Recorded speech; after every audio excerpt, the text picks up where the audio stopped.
Hai, apa kamu tahu? Ada lebih dari 3,5 miliar pengguna ponsel pintar di dunia dan beberapa dari mereka menemukan fungsi-fungsi yang unik dari gadgetnya. Yang saya maksud bukan seperti mengendalikan kamera keamanan, mengatur termostat, atau mencari barang yang hilang, melainkan sesuatu yang jauh lebih menarik. Pada tahun 2017, seorang seniman Jerman menghadiri demonstrasi Hari Buruh di Berlin. Di sana, dia melihat meski tidak ada mobil di jalan, Google Maps tetap melaporkan kemacetan panjang di jalanan. Lalu, dia menyadari sekelompok orang dan ponsel cerdas mereka mampu menipu Google sehingga melaporkan bahwa lalu lintas merah. Saat itulah sebuah ide muncul di benaknya. Bagaimana jika aku mencobanya sendiri? Dia tak butuh orang banyak, cukup ponsel pintar. Dia menghabiskan 2 tahun untuk meneliti cara kerja dan sistem Google Maps. Google Maps bekerja dengan memperlihatkan data lalu lintas dari kerumunan. Mereka memeriksa lokasi ponsel dan kecepatan tiap ponsel berpindah. Pada tahun 2020, dia meminta beberapa temannya meminjamkan gadget mereka, lalu dia mendapatkan lebih banyak lagi dari jasa sewa ponsel. Pada akhirnya, dia punya 99 ponsel pintar. Pada tanggal 1 Februari, dia mengumumkan eksperimennya di media sosial. Dia berkata, dirinya akan mencoba mengubah jalan yang hijau menjadi merah menggunakan troli yang penuh ponsel. Dia menyalakan semua ponselnya, membuka aplikasi Google Maps, lalu berjalan bolak-balik di jalanan sambil menarik trolinya. Butuh lebih dari 1 jam sampai kemacetan tampak di layar. Lalu, muncullah garis merah panjang yang menandakan bahwa jalanan itu dipenuhi mobil yang merayap. Eksperimennya pun berhasil. Hey, ponsel memang telah menginspirasi banyak pekerja profesional. Salah satunya adalah seorang pesepeda dari Kanada. Dia bersepeda puluhan kilometer sehari demi membuat gambar menggunakan aplikasi GPS. Saat bersepeda, dia membawa alat pelacak GPS yang nantinya menunjukkan jarak yang dia tempuh, kecepatan, serta ketinggian. Awalnya, GPS ini hanya untuk olahraga, tapi kemudian dia melihat garis yang terbentuk. Saat mengunggah datanya ke internet, dia bisa melihat garis merah tipis yang menunjukkan kemana saja dia seharian. Saat itulah, ide muncul di benaknya bahwa sepedanya adalah kuas dan kota adalah kanvasnya.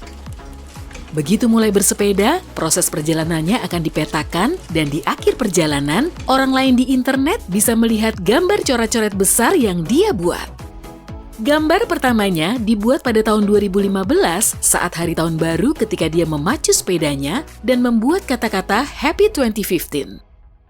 Sejak saat itu, dia sudah bersepeda puluhan kilometer untuk membuat gambar rakun, jerapah, dinosaurus, dan hampir semua kartun atau coret-coret yang bisa kamu bayangkan. Gambar terpanjangnya mengharuskan dia bersepeda lebih dari 4 jam dan lebih dari 90 kilometer. Suatu hari, ilustrator dari London memperhatikan hal yang berbeda. Saat dia berjalan melewati kerumunan orang yang sibuk main ponsel, dia melihat para pejalan kaki terlalu tenggelam dalam ponselnya. Saat itulah, sebuah ide terlintas di pikirannya. Dia menghubungi salah seorang temannya yang merupakan seorang fotografer di London dan memintanya memotret orang-orang yang sedang sibuk main ponsel. Ilustrator itu kemudian menyatukan foto-foto itu dan mulai menggambar makhluk mirip monster yang keluar dari ponselnya. Dia ingin menunjukkan layar ponsel itu bagaikan portal tempat dunia nyata dan digital bertemu. Namun, seseorang berpikir sebaliknya. Seorang fotografer dari Amerika juga memperhatikan bahwa orang-orang sudah terlalu asyik dengan ponselnya. Dan dia memutuskan untuk menghilangkan ponsel mereka secara digital. Dia meminta beberapa pasangan dan keluarga untuk berpose menggunakan ponsel mereka secara natural, lalu dari foto-foto itu, dia membuang ponsel yang ada menggunakan pengedit foto.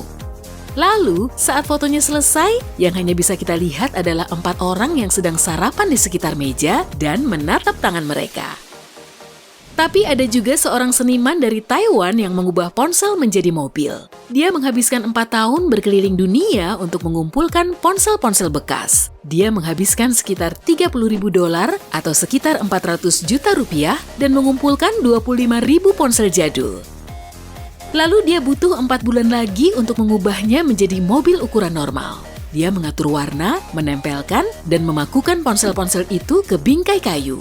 Semua ponsel hitam menggambarkan ban dan ada pola pelangi di kap mesinnya. Seniman ini ingin menggalakkan pesan untuk mengurangi pemakaian, memakai kembali, dan mendaur ulang barang. Meski beberapa ponsel punya jalan hidup masing-masing, ternyata ada juga yang keluar angkasa untuk diuji ketahanannya. Begini, ponsel pintar memang tidak bisa melakukan atau menerima panggilan di luar angkasa, tapi pertanyaan yang ingin dijawab para produsen adalah, apakah ponsel buatan mereka bisa bertahan? Pada 2013, Universitas Surrey memutuskan untuk mengujinya. Mereka adalah orang-orang pertama yang meluncurkan ponsel Nexus ke luar angkasa sebagai bagian dari nanosatelit mereka bernama Strain-1. Ponsel itu dipasang di salah satu panel satelit, lalu para peneliti dan produsen menginstal aplikasi yang bisa dijalankan selama misinya. Luar angkasa bisa sedingin minus 270 derajat Celcius dan bisa sepanas 120 derajat Celcius. Agar tetap terlindungi dan bisa diuji, para ilmuwan memasangi ponsel itu beberapa peralatan perlindungan. Komputer di satelit bisa memeriksa suhu baterai dan jika terlalu dingin, sistem akan menghangatkannya.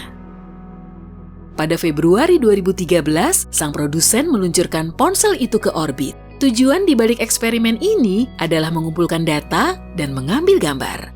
Tapi ada masalah, satelit yang ditumpangi berhenti berkomunikasi dengan bumi. 2 bulan kemudian, NASA mengirim 3 ponsel di dalam roket dan ketiganya menjadi ponsel pertama yang berfungsi di luar angkasa. Pada bulan Juli di tahun yang sama, ponsel Nexus yang dikirim Universitas Surrey akhirnya menyala, tapi ia sudah tidak istimewa lagi. Ada suatu negara yang berhasil menemukan fungsi baru untuk ponsel-ponsel lama, yaitu mengubahnya menjadi olahraga. Finlandia memulai permainan melempar ponsel pada tahun 2000 dan beberapa tahun kemudian permainan ini menjadi olahraga internasional. Penyelenggara pertamanya adalah perusahaan terjemahan dan interpretasi yang mendorong stafnya untuk membuang rasa frustasi mereka menggunakan ponsel.